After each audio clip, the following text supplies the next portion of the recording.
What's going on, y'all? Ray MTG Folk Commander here. Today we will be doing a Hazel of the Rootbloom deck tech slash deck upgrade video to kind of show you the route I went. When you're making a deck, obviously you choose a path you want to go and try to get cards that support it so that it works as much as possible. I didn't necessarily do that, but yeah, there was some cards I just wanted to play because. But before we start, bask into your eyes, lay your eyes onto this beautiful Stardew Valley playmat. Shout out to Tim, thanks, buddy, love it. But yeah, if you don't know what Hazel of the Root Bloom does, sorry it's so shiny. It came in the box that way. It's a legendary scroll druid, 2 in a black and a green, 3/5. Got a big butt, big booty squirrel.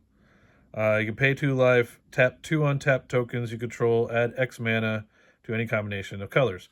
So obviously we want tokens. We're gonna go tokens for this deck mostly. At the beginning of your end step, create a token that is a copy of target token you control. If that token is a squirrel, instead create 2 tokens. So a lot of emphasis on squirrels. We did a little bit, but I didn't overdo it too much with the squirrels. But we do have a lot of tokens, so let's move on to it. Let's get on to the creatures first. Got a nice fat stack of creatures. We got Sandstorm Salvager. When it enters the battlefield, you create a 3/3 colorless golem. You like golems? I like golems too. There'll be more golems to come. Anyway, you can put a 1/1 counter on each creature token you control that gain trample until end of turn for 2 mana and tapping this.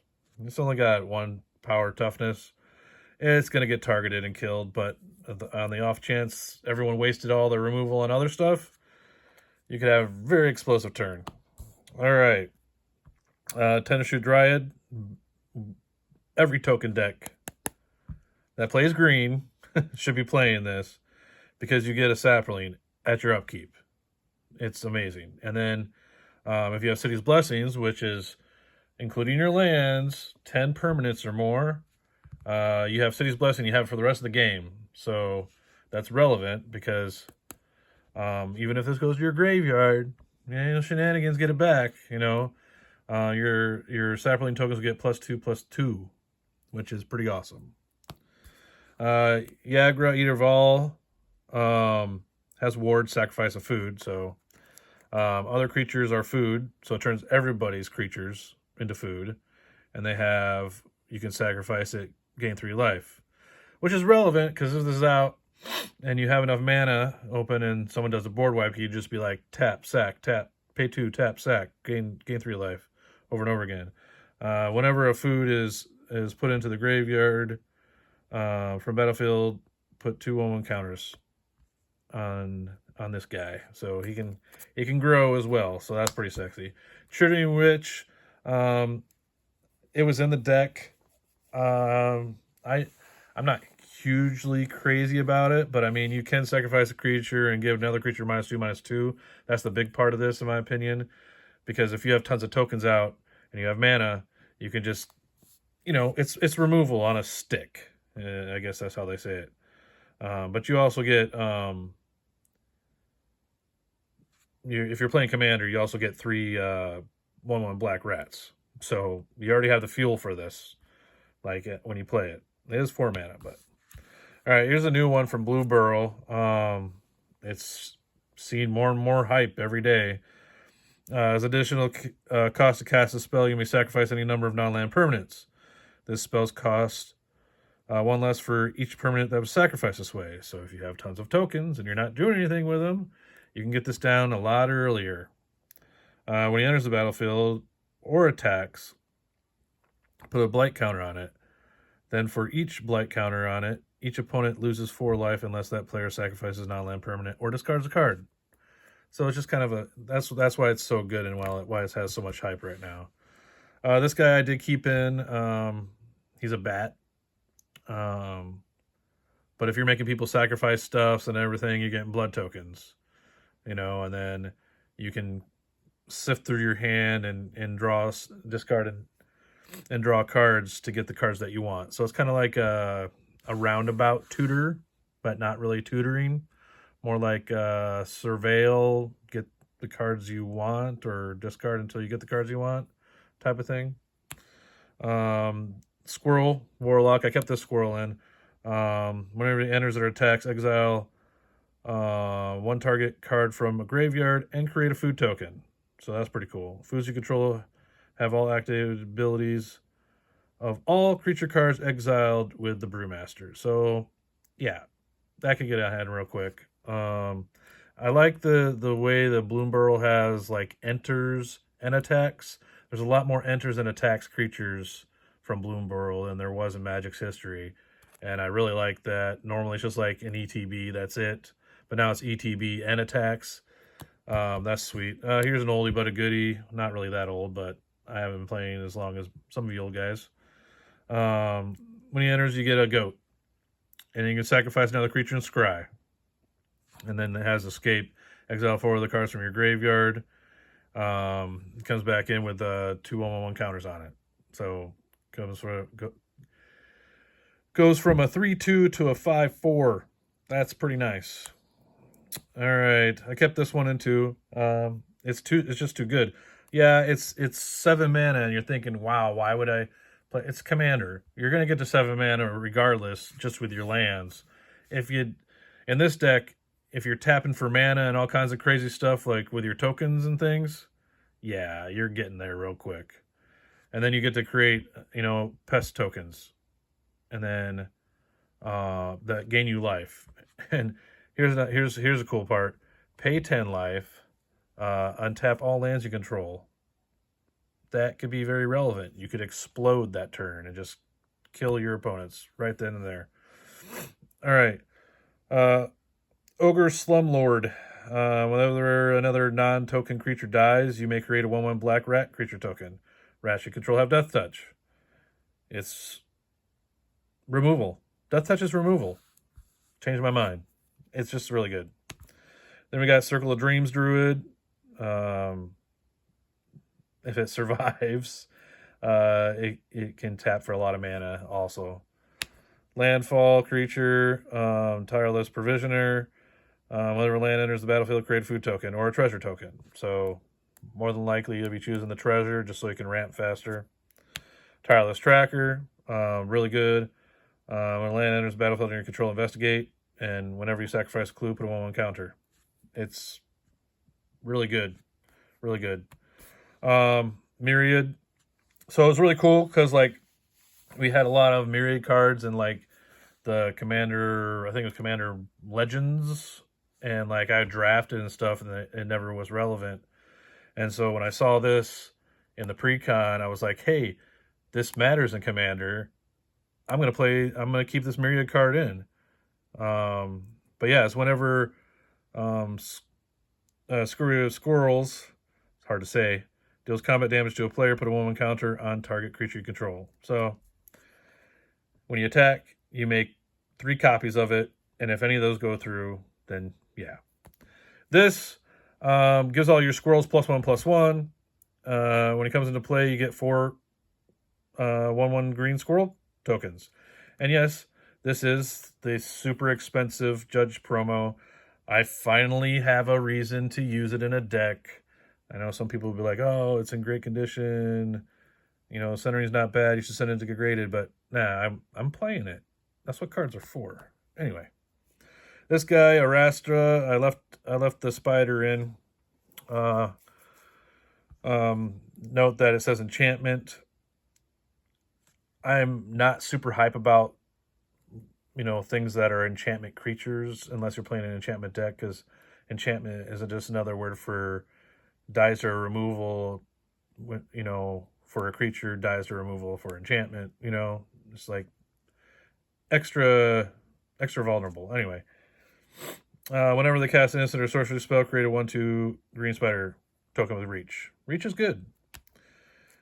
This is one of my favorite cards. They printed it in the deck, so I just left it in there, but I have plenty of copies. When it enters the battlefield, other creatures you control get +2/+2 and gain vigilance trample until end of turn. And we will revisit this. Deep Forest Hermit, Vanishing 3. I haven't really dealt with Vanishing that much in Magic, so I'm trying it out. Creature enters with 3 counters on it at the beginning of your upkeep. Remove a time counter from it. When the last one's removed, sacrifice it. When he enters, create 4 1/1 green squirrel creature tokens, and squirrels you control get +1/+1. So it's neat.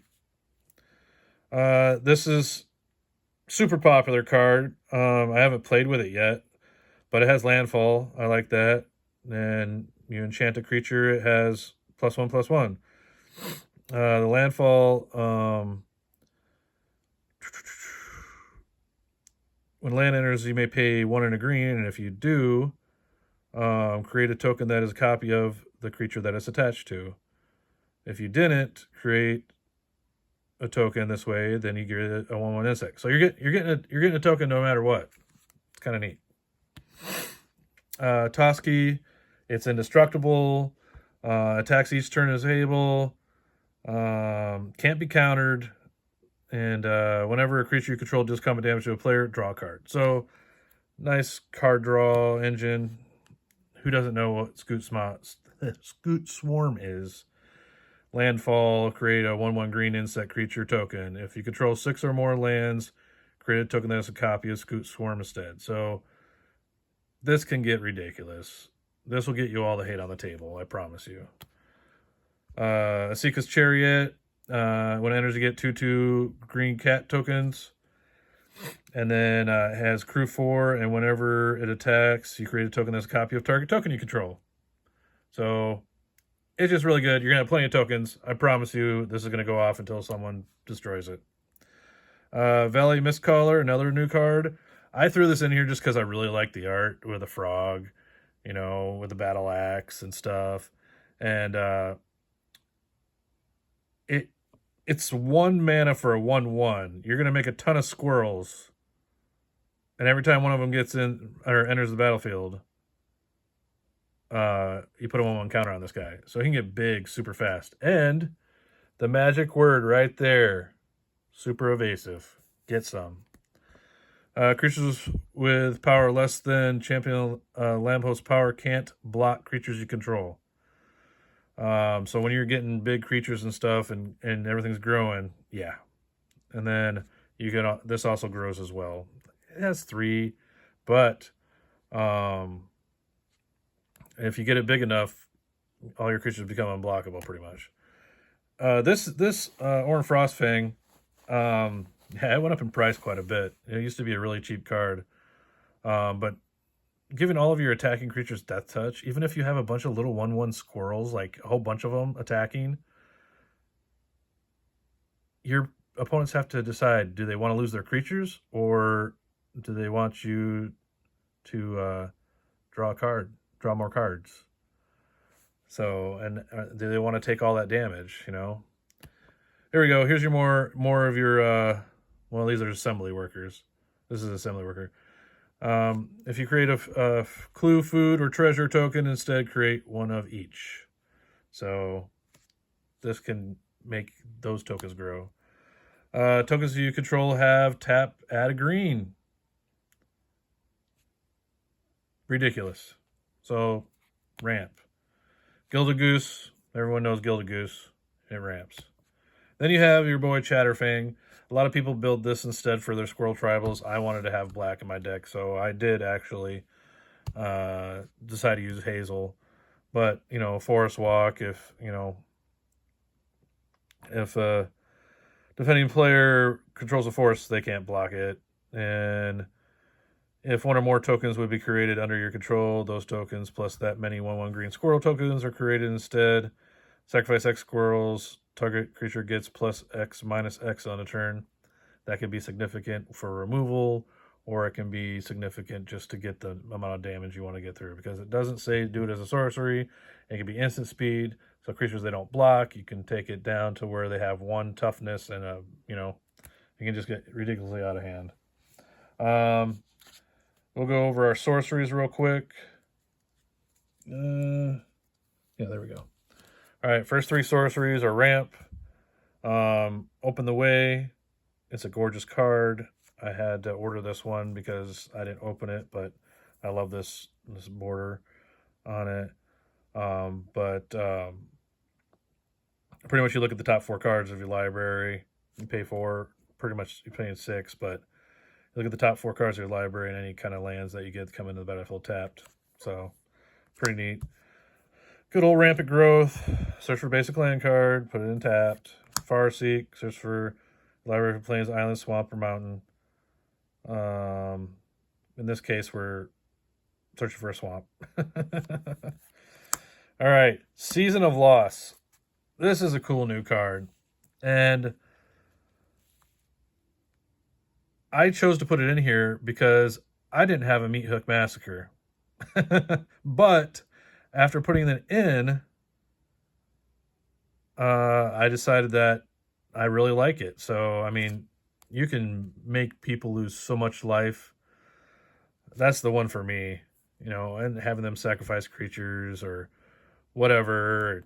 It's just really good.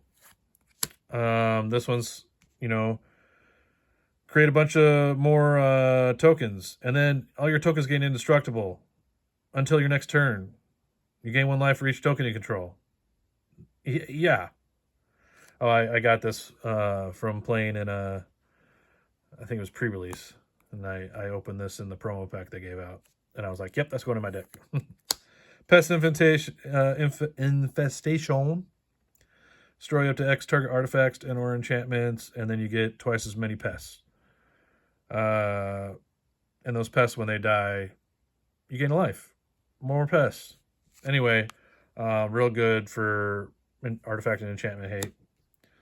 More squirrel tokens. Then each creature that isn't an insect or squirrel, insect, rat, spider, squirrel gets -1/-1 in a turn for each creature you control that is an insect, rat, spider, squirrel. This gets around indestructible creatures. 5 mana, but very relevant removal that you need in a commander deck.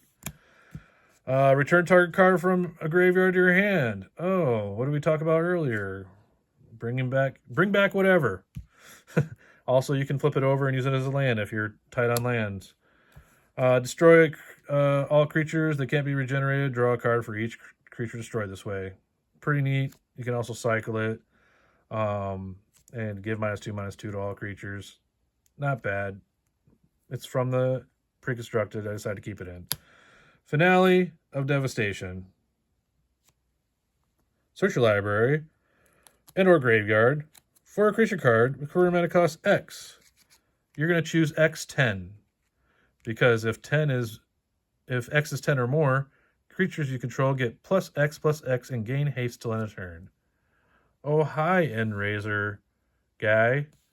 So you go get this guy, you bring him in, everything gets vigilance and trample. Everything gets +10, +10, +2, +2, so +12, +12. Vigilance, trample, haste on everything. I used to play this in standard, and I did over 100 damage one game, and they didn't like me very much. Anyway, forever a green staple in my opinion. All right, more graveyard return. This is also new to me. Rootcast Apprentice. You may choose 3, and you may choose the same mode more than once. Put 2/1 counters on target creature. Create a token that's a copy of a token you control. Target player creates a 1/1 squirrel creature token. Target opponent sacrifices non-creature artifact. Get rid of their you got 3 opponents. You can turn 3. Let's get rid of 3 soul rings. That'd be great. Populate X times. Yeah, just make more tokens. Why not? And then relevant, choose 1 or more. Destroy artifact, creature, enchantment, land, or planeswalker. That's a good one to have. And then draw a card for each creature you control. And then you can gain 4 life for each creature you control, power 4 or greater. So life gain / refill your hand, blah, blah, blah, blah, blah. Basic lands. I didn't play that many. Go through the lands real quick. I finally get a chance to play this. I wanted to. Obviously, we're going to choose squirrels. Each land is forest. Westville Abbey, you can sacrifice it and get a 9/7. Cabal Coffers. For all your swamps, you can get more mana. Like, just, there's a Saga. Regenerate land, pretty cool. Thespian Stage, you know the shenanigans with Thespian Stage and Dark's Depths. If you don't, read them. I'll leave it to you to figure it out. Let me know if you figure it out. Some of you already know. Also, this is a good thing to, copy Cabal Coffers. You can have multiple Cabal Coffers. Fill of the Dead, I had to suck it up and buy one because you just get a bunch of zombies. It's really neat. Boseiju is there for removal. It's a land, but it's there for removal. This one gets some creature back. Urborg, there's all your swamps. You turn all your lands into swamps. Cabal Coffers lets you tap and you get all that mana. You could have multiple Cabal Coffers because of Thespian Stage and all that. Fabled Passage if you're in a pinch. And then you can exile a graveyard. This is always good to have. All right. For Planeswalkers, I chose Liliana Dead Horde General just because more zombies. And then you can also make your opponents sack relevant creatures while you sack your little 1/1 squirrels. Guys, yeah, the main one for this is the -2. When you sacrifice a creature, or you may sacrifice a creature. When you do, destroy target creature or planeswalker. So you can do that. And Garruk, I just kept it in. It has more, this one is -3, destroy a creature and draw a card. You can also make a bunch of wolf creature tokens for 0, but he's my favorite planeswalker, so I wasn't ever going to take him out of the deck, even though he was part of the pre-con. It's kind of neat. Oh yeah, Mana Rocks. Got your Soul Ring. Arcane Signet. I put in Eldrazi Monument because giving your creatures +1/+1, flying and indestructible. Pretty cool. You'll be making so many tokens that you can sacrifice for this. Not a big deal. This is so I can draw cards. Helm of the Host. Shenanigans to make a whole bunch of random golems or squirrels or whatever you want to do. It's awesome. Got a Golgari Signet and a Mask with Nexus. I didn't really know too much about this one until I saw some gameplay. I don't remember what deck someone was playing, but it was pretty neat. It turns all your creatures into every creature type. So same with creature spells in your grave, pretty much everywhere. And then you can create a shapeshifter token with changeling. So you pretty much create another squirrel, whatever. More squirrels. For our enchantments, we have the promise of let's see if I can say this. El Clausats. Wow, what a name. The enchantment itself says at the beginning of your end step, you may sacrifice a non-damning creature. If you do, populate. So you sacrifice a token, make another token. The sorcery part of it is sacrifice a non-demon creature, and you get a 4/3 demon. Pretty cool. Has flying. Evasion. Why not? The other enchantments are Beastmaster Ascension. Whenever a creature you control attacks, you may put a quest counter on this bad boy. And if there are 7 or more quest counters, all your creatures get +5/+5. Yuck. Doubling Season. We all know Doubling Season. Yes, please. Yes, yes, yes. Parallel Lives. Same kind of effect. Populate. Boom, boom, boom. Tokens, tokens, tokens. And then I put Fire-Xing Arena just for card draw because I don't have any blue in this deck. So card draw is important. Speaking of card draw, you can either use this at instant speed to draw cards equal to the greatest power among non-human creatures you control, and non-human creatures you control get +3/+3 till end of turn. So if everything has trample and you just want to go in for the kill, let's do it. Saw in half, destroy target creature. This works on a whole bunch of them. Like, imagine copying this or destroying this and getting 2 of them, and then everything gets +2/+2 and trampled end of turn and vigilance. And hey, like that could be pretty ridiculous. Twice, stuff like that, or tireless tracker or wherever it is. Create 2 of those. Now you're making more clues and watching the tireless trackers go boop, boop, boop, boop, boop. Just get bigger and bigger and bigger.